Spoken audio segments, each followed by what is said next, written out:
First one goes to Greg Hunter. So, Bob, just start with Oklahoma and what you see from them. Anything different than what you saw out of them in, I guess, month and a half ago? No, not really. They run great offense. I think Lon's a master at getting people isolated and getting the matchups that he wants. So I mean, they're so good at it. Why would you change?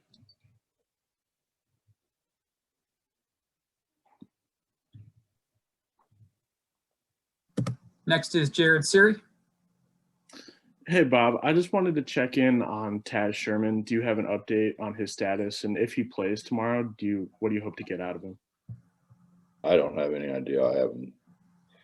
I've had a morning of running around everywhere. So I haven't talked to Taz yet. Go ahead, Justin Jackson. Hey, Coach, over the years, you've always spoke highly of Coach Kruger and what he does offensively. Uh-huh. Would you say he's maybe one of the best, if not the best offensive coach in the Big 12?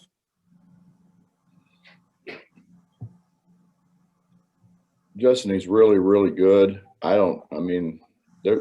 This league is full of really good coaches. Really good coaches. When you think that 6 guys have taken teams to the Final Four, and at least half or more than half of those multiple Final Fours, it's hard to pick out and say who's best and who's not, because they're all good. We'll go to Charles Montgomery. Coach, the normal big name player for OU has been for a while Brady Manick, but Davion Harmon has really stepped up for them over the last 6 games or so. Can you talk about the impact he's had for them and how you prepare for him tomorrow? Well, Gibson's the one who stepped up against us. And really Gibson has been, he is without a question their best shooter. Lon's has the luxury of putting a lot of guys out there who can shoot the ball. So I don't know that you can say we're definitely going to guard this guy or that guy. For years, everybody talked about Manick being, everybody compared him to Larry Bird.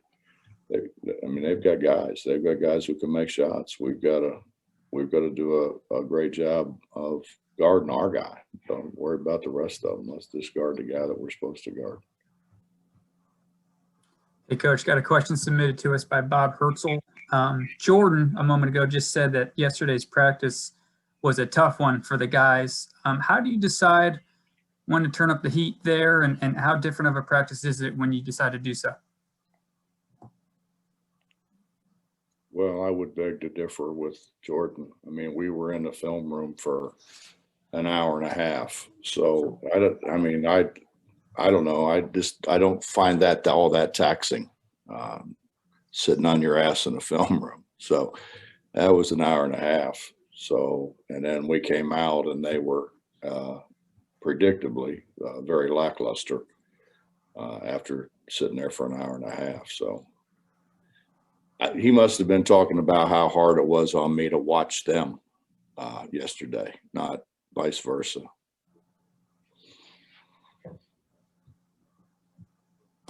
Let's go to Mike Kazaza. Hey, Bob, how are you? Good, Mike.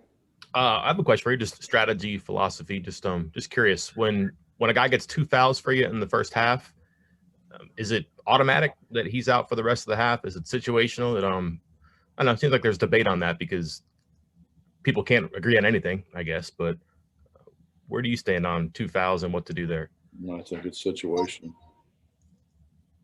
I wouldn't or haven't automatically yanked a guy with 2 fouls. Depends on a lot of things. Flow of the game, what they're trying to do, a lot of things. Skylar Callahan, go ahead. Hey, Coach, obviously every league in this game is important, but does this one seem any bigger considering, the circumstances with Oklahoma having already beat you guys once and just positioning for the conference tournament? Well, we obviously want to beat everybody in the league. We're solidly in second place right now, and certainly want to finish as high as we possibly can for not just the conference tournament, for the NCAA tournament. And we're going to play nothing but quality teams from here on out. So, I mean, the more quality teams we beat, the higher our seed's going to be. I think we're certainly playing for seeds in both the conference tournament and the NCAA tournament right now. Go ahead, Greg Hunter. Bob, also going off of something Jordan was talking about, I asked him about, not being able to be a normal college student in this year, and how they just, have to stay together. And he said, you have to do what you got to do. Can you sympathize with what the players are going through and the sacrifices they're making to be able to play this year? Well, we talked about it when all this started. We talked about it, and talked about how we have to do the right things, and we can't give in to temptation to go be a normal college student. When this first started, downtown was still jumping pretty good, and we talked a lot about it, and I think they understand because of what happened a year ago. I mean, we were really starting to play well, I thought, and then all of a sudden, our season's over with. We're getting ready to go play the first game of the conference tournament, and when Shane came in and said they'd called it off, and then right after that called off the NCAA tournament, so they realize what's at stake.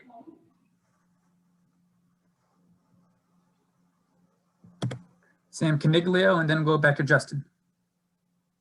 Coach, Jordan also emphasized the importance of preventing complacency after a top 10 win on the road. What, as a coach, can you do to kind of prevent that from festering? Continue to talk to them about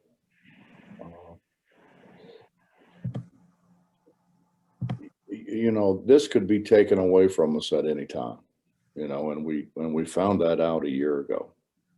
So knowing that it could be taken away from us today or tomorrow or a week from now, why wouldn't you give it everything that you possibly can give it, as long as we at least know that we're going to be able to play? And it wasn't fun, guys. Last year wasn't fun. It wasn't fun to whenever they take away everything that you've worked for the whole season. And again, we were just starting to really come into our own and play well. They were very young a year ago, and I just don't.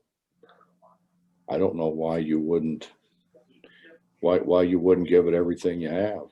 And then I think we've as a staff tried to share with them that I know when my season ended, my senior year, you get back from class, you put your gear on, you get your ball, and you get to run over to the Coliseum and try to get some shots up and work on your game, and then you say, why? It's over. Your career's done. You have to kind of shift gears and do something else. And it's not pleasant. And you try to share that with them as best you possibly can. Go ahead, Justin. Coach, after the first game against Oklahoma this year, you had talked about, Oklahoma, they had doubled him and kind of frustrated, talking about Derek here. They had kind of frustrated him and cutting him off while he's running down the floor, and, just little things here and there to try to get in his head. Do you bring that up to him at all? as a motivational, or just casually bring it up, or what kind of effort and return here do you expect from Derek in this game? Believe me, Justin, Derek remembers. Okay, yeah. I mean, I just talked to the television announcers who by chance had the first game, and they brought it up, and the first 10 minutes of the conversation was about just that. So I think we're all aware of what happened. And then obviously after this game, you got a little bit of a void until the following Saturday. Any chance that another game might get thrown in there at all, or anything that you guys can look at or do? Well, it's not up to us, obviously. We're kind of like everybody else. We kind of sit here and wait and wonder what's going to happen. That would be nice instead of, having everything all jammed up at the end, but there's a lot of factors involved. It's, if it was just us and another team, it'd be one thing, but it's not. And you've got,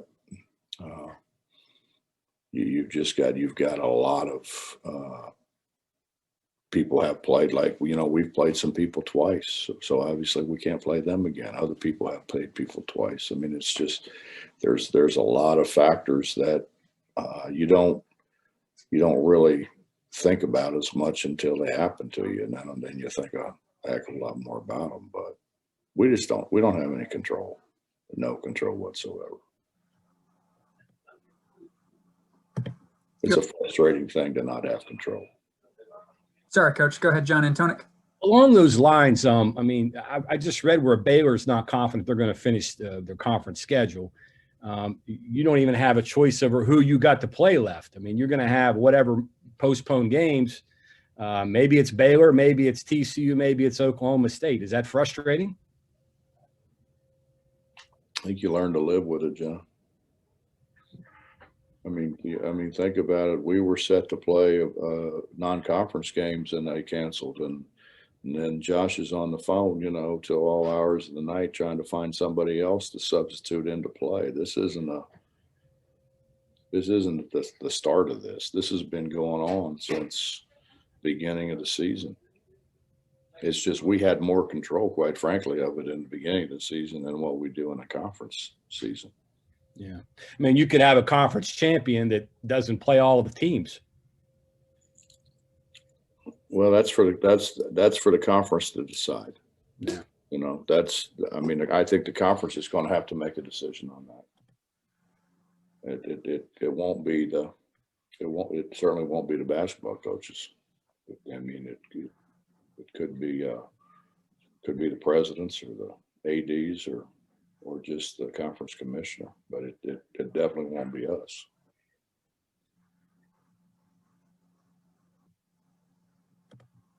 Mike Kazaza. Bob, going back to Justin's question on Derek, he's had unusual games against Oklahoma throughout his career, not really up to his standard. Was that maybe relative to where he was at different times in his career, maybe as recently as January? And is he, I guess I should say, how is he maybe more suited to handle and to shrug those things off now?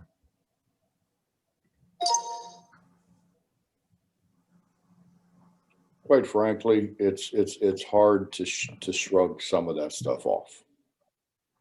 I mean, it's to think that it doesn't get in somebody's head or you want to. I think the hard thing is not to react to it. And I think he did a really, under the circumstances, a marvelous job of not reacting to it. Because he knew what was at stake.